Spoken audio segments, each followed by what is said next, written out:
Hey everyone, Mike from Just Watch, back with another Just Watch review. Excited to be bringing this one to you today. We're looking at the Rolex Oyster Perpetual, reference number 114300 in 39 millimeter. This 39 millimeter case size was quite the buzz at Basel World 2015 for a couple of reasons, actually three reasons. First off, first time the Oyster Perpetual ever been offered in the 39 millimeter modern case size. It had traditionally only been offered in a 34 or a 36.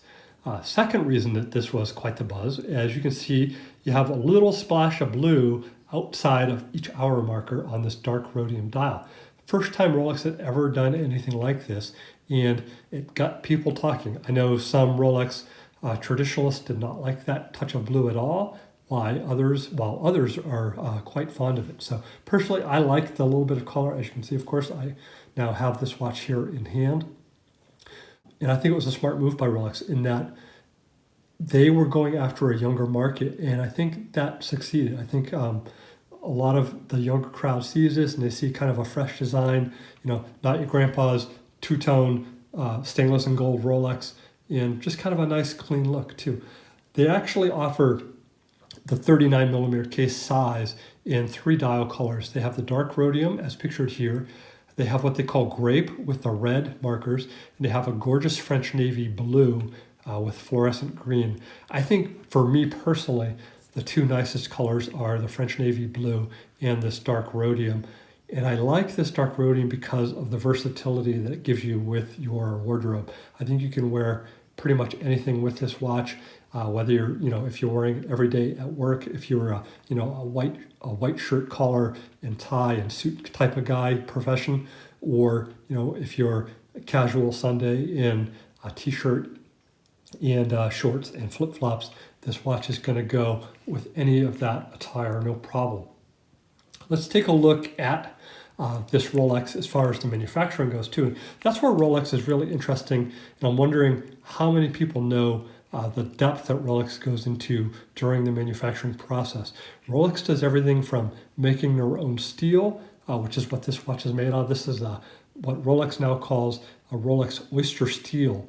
It is a 904L stainless steel, and it's especially good for watchmaking because it takes a very high polish, and it also accepts this brush finish extremely well. And it's also extremely corrosion resistant.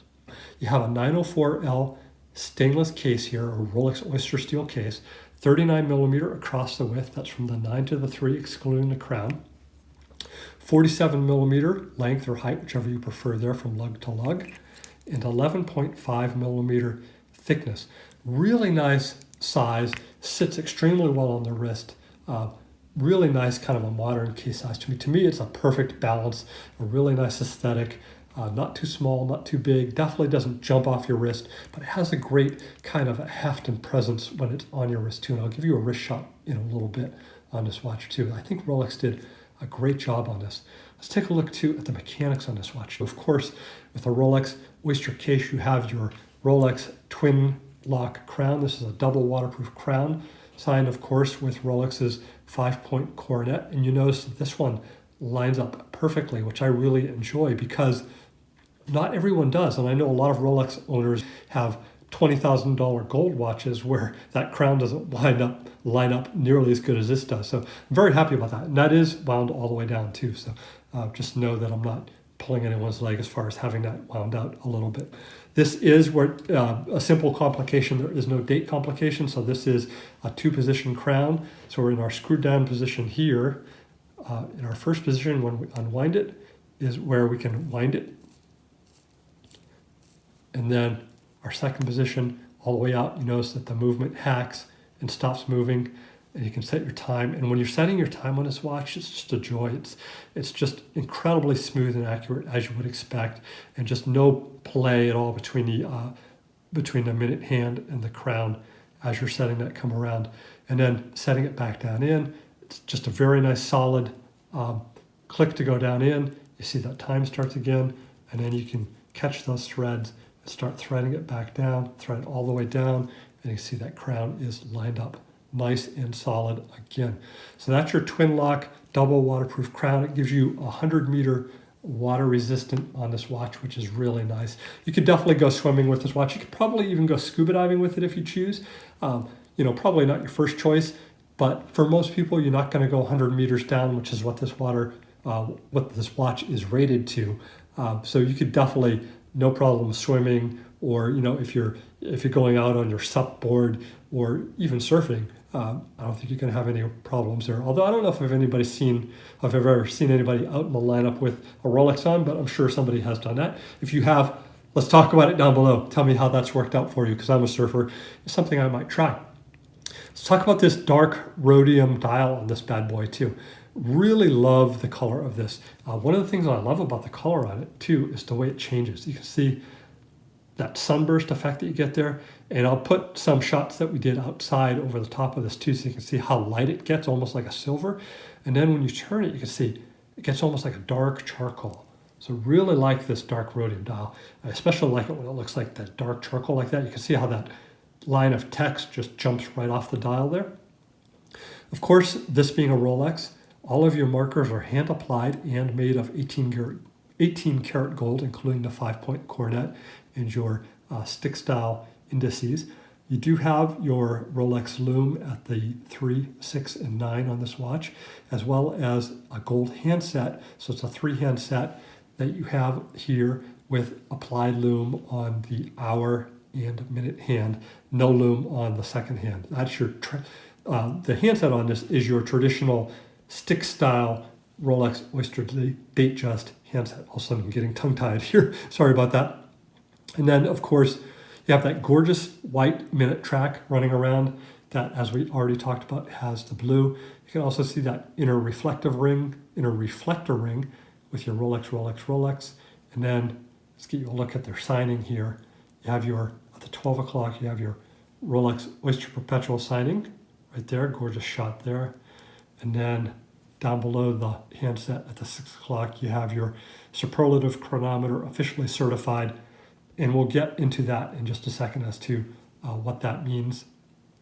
And then, of course, splitting the 6 o'clock marker down at the very bottom, you have your Swiss made on either side there. So really nice style. It's just gorgeous. It's ever changing, anything from kind of a silver to a dark charcoal gray. And I definitely enjoy the handset. Very easy to read too, so no problem there.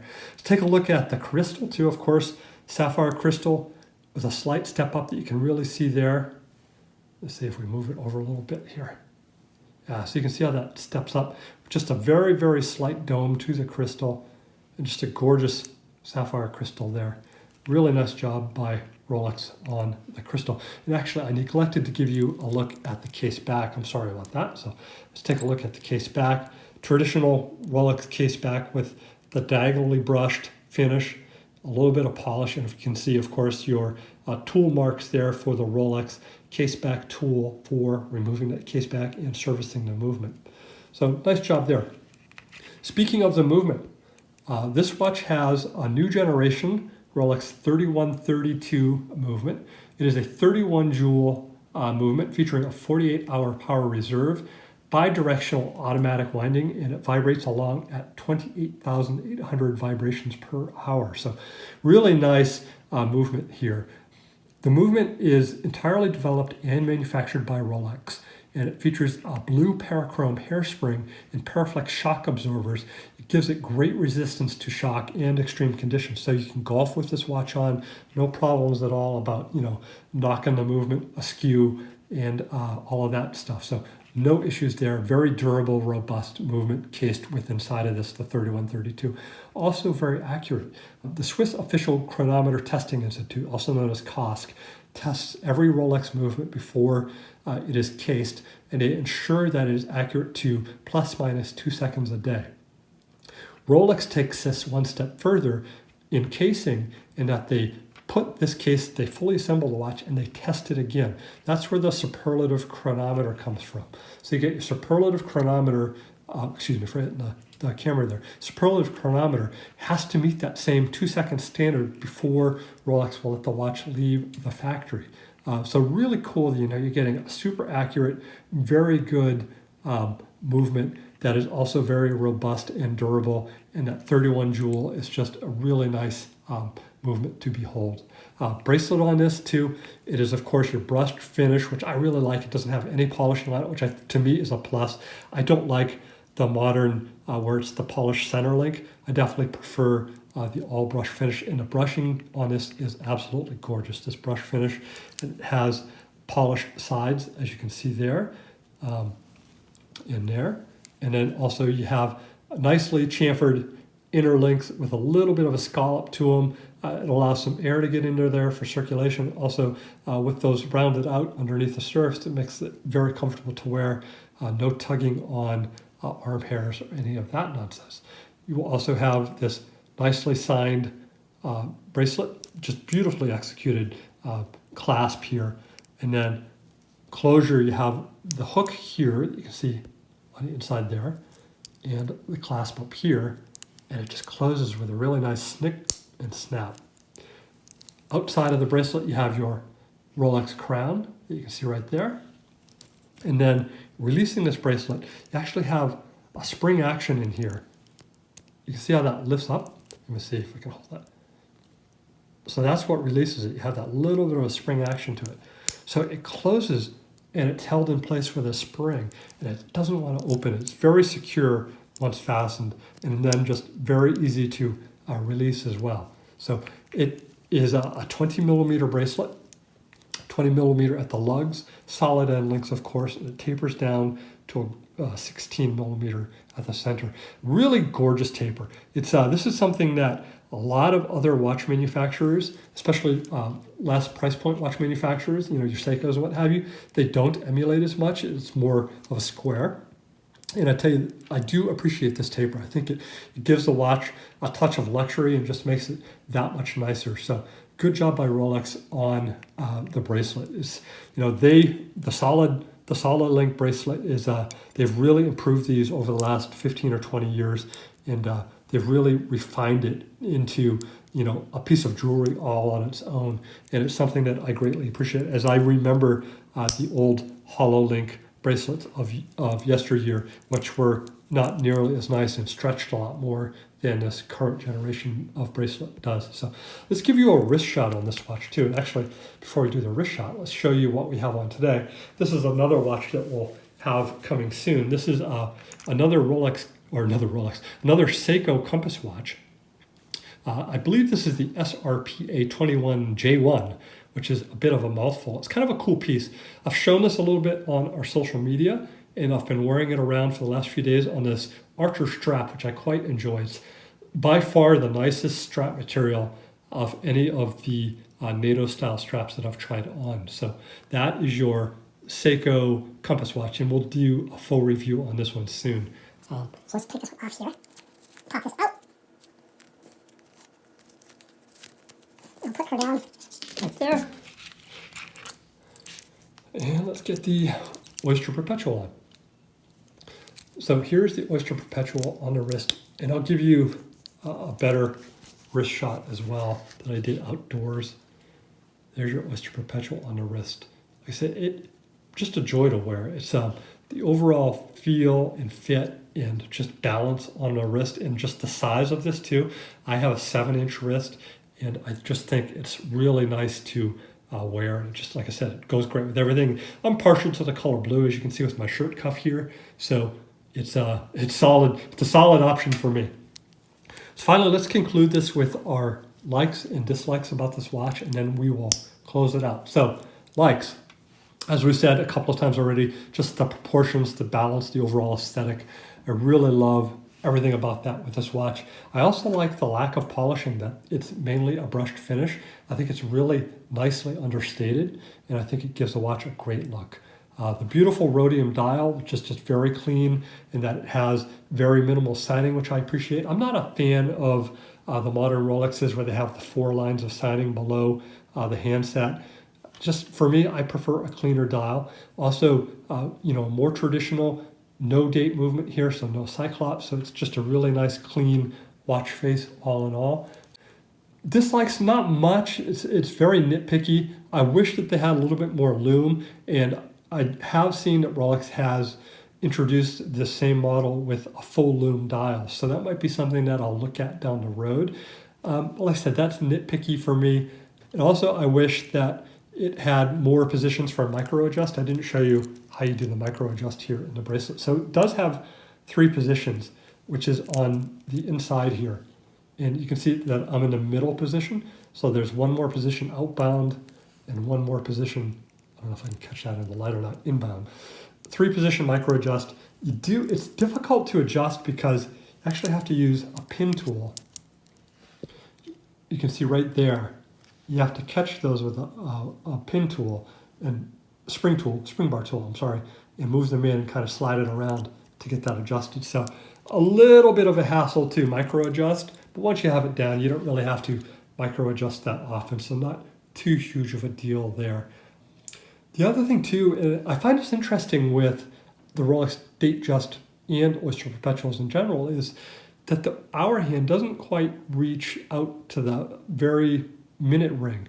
It kind of stops just short. So aesthetically, it's okay. I would like to see it just a tiny bit longer though. Once again, I know that's very much of a nitpick in that the Datejust and Oyster Perpetuals have traditionally used this length hour and minute hand. Nonetheless, Rolex did it with the newest generation of the Explorer 1. They extended that minute hand, and I think aesthetically it's a much better looking watch than the previous version, which did not do that. That's it for this review on the Oyster Perpetual 39mm. Everyone, I thank you for tuning in again and for all of the likes, the clicks, and comments that have been given down below. I hope if you like this content, it's your first time tuning into our channel, that you will hit that subscribe button below and give us a follow for more episodes to come. And everyone, thank you again for joining us today, and we will see you soon. Bye-bye. Also, P.S. I wanted to mention, we have started some watch sales on our website, on our new website that we've launched. So our website is justwatch.watch, www.justwatch.watch. Do check that out. And we do have some models of watch that we're not keeping in a rotation, so to speak, up for sale. Currently, we have the Tudor Black Base Steel and also a Seiko Potty Turtle. The Seiko Potty Turtle might not be available still by the time you read this, as I do have somebody asking me about that. It might be sold later today. So check back on the website, justwatch.watch, for more deals to follow on watches. I'm going to give you some great prices, and they are very minimally worn. Everyone, thanks again. All right, bye-bye.